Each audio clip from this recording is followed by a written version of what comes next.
আসসালামু আলাইকুম। খালেদা জিয়ার একান্ত সচিব তিনি একটি বক্তব্য দিয়েছেন। বক্তব্যে তিনি সুস্পষ্টভাবে উল্লেখ করেছেন, বর্তমানে উপদেষ্টা মণ্ডলীতে যারা আছেন তাদের থেকে কমপক্ষে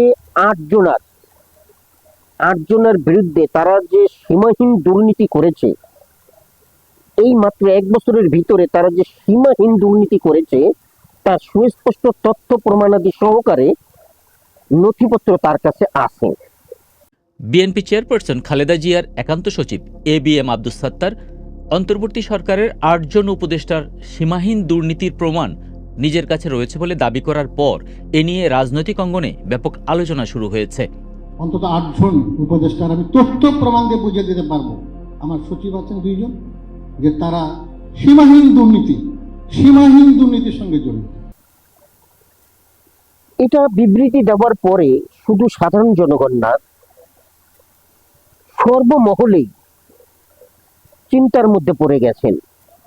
মাত্র 1 বছর হতে পারল না, অথচ এই উপদেষ্টা মণ্ডলী এরকম কাজ করে ফেললো, এখনই তারা সীমাহীন দুর্নীতিতে চলে গেল। তাহলে তো এটার একটা রহিত হওয়া প্রয়োজন। সবাই এই নিয়ে চিন্তা ভাবনা পড়ে গেলেন। এমনকি খোদ উপদেষ্টা মণ্ডলীর ভিতরেও এই চিন্তা পরিলক্ষিত হলো, যার ফলশ্রুতিতে প্রধান উপদেষ্টা ডক্টর ইউনূস সাহেব তিনি একটি চিঠি আকারে বিবৃতি দিয়ে দিলেন যে এমনটা হবার কোনো সম্ভাবনাই নেই, এটা একটা মিথ্যা প্রচারণা। যদি সত্য প্রচারণা হয়ে থাকে, ওনার কাছে যদি কোনো তথ্য প্রমাণ থেকে থাকে, তাহলে নির্দিষ্ট যে ব্যবস্থা আছে তার কাছে তার এই কাগজপত্রগুলো জমা দেওয়ার জন্য তিনি আকুলভাবে আবেদন করেছেন। অন্তর্বর্তী সরকারের প্রেস উইং থেকে মন্ত্রিপরিষদ সচিব শেখ আব্দুর রশিদের স্বাক্ষরিত একটি বিবৃতি সংবাদ মাধ্যমে পাঠানো হয়েছে। এতে বলা হয়েছে, এবিএম আব্দুস সাত্তার অজানা উপদেষ্টাদের বিরুদ্ধে ভিত্তিহীন অভিযোগ করেছেন। অর্থাৎ এবিএম আব্দুস সাত্তার তার অভিযোগ উত্থাপনের সময় উপদেষ্টাদের কোনো নাম উল্লেখ করেননি। সেখানে বলা হয়েছে, আমরা দৃঢ়তার সঙ্গে এই অভিযোগ প্রত্যাখ্যান করছি। প্রমাণ উপস্থাপন বা ব্যক্তিদের শনাক্ত না করে ঢালা অভিযোগ করা দায়িত্বজ্ঞানহীন এবং জন আস্থার জন্য ক্ষতিকর। মন্ত্রিপরিষদ সচিব দাবি করেছেন, তাদের প্রশাসন স্বচ্ছতা, সততা ও জবাবদিহির প্রতি প্রতিশ্রুতিবদ্ধ। তিনি বলেছেন, যদি জনাব আব্দুস সাত্তারের কাছে কোনো অসদাচরণের বিশ্বাসযোগ্য প্রমাণ থাকে, আমরা তাকে অবিলম্বে তা যথাযথ আইনগত ও তদন্তকারী কর্তৃপক্ষের কাছে জমা দেওয়ার আহ্বান জানাই।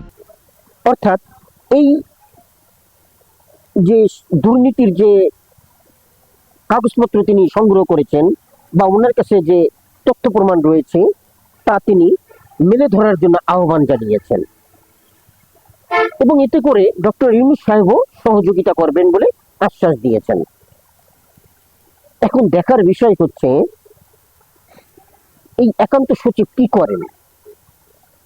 এমনকি বিবিসির নিউজেও এই খবরটি এসেছে। এখন উনি কি করবেন এটা তো ওনার ব্যাপার, কিন্তু আসলে তো যদি উনি দেশকে ভালোবেসে থাকেন, জনগণকে নিয়ে চিন্তা করে থাকেন, আপামর জনসাধারণের কথা চিন্তা করে থাকেন, তাহলে তার উচিত হবে এই তথ্য প্রমাণগুলো সবার সম্মুখে তুলে ধরা, এবং ওই 8 জনই না, যদি আরো কেউ থেকে থাকে সবার পরিচয় মিডিয়ার সামনে তথা জনগণের সামনে তুলে ধরা, যাতে করে এমন হীন দুঃসাহস ভবিষ্যতে আর কেউ দেখাতে না পারে। এতে করে দেশের অনেক বড় একটা মঙ্গল হবে। দেশে ক্ষমতা নেওয়ার পরে যদি কেউ দুর্নীতি করতে চায়, তবে তাদের মধ্যে একটা ভয় থাকবে যে না, আমি দুর্নীতি করলে কেউ একজন এর তথ্য প্রমাণ সহকারে দেখাতে পারে, এবং তৎপরবর্তীতে অবস্থা খুবই খারাপ হবে। এই সকল কথা বিবেচনা করে হলেও দুর্নীতি অনেকাংশে কমে যাবে এবং দুর্নীতি করতে মানুষ ভয় পাবে।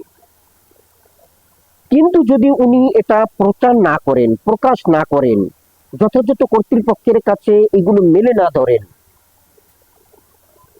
তাহলে তো চিন্তার বিষয় হয়ে গেল যে পরিস্থিতিটা আসলে কোথায় গিয়ে দাঁড়াবে, এবং বিএনপির লোকজন আসলে কি চাচ্ছেন।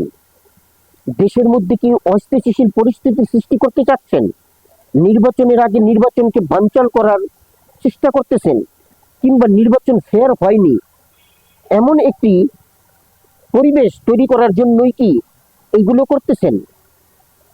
যদি তবে তাই না হয়ে থাকে, তবে ওনাকে অবশ্যই কার্যকরী পদক্ষেপ নিতে হবে, এবং আমরা সেই কার্যকরী পদক্ষেপের জন্য আকুলভাবে অপেক্ষা করছি। ধন্যবাদ। আসসালামু আলাইকুম।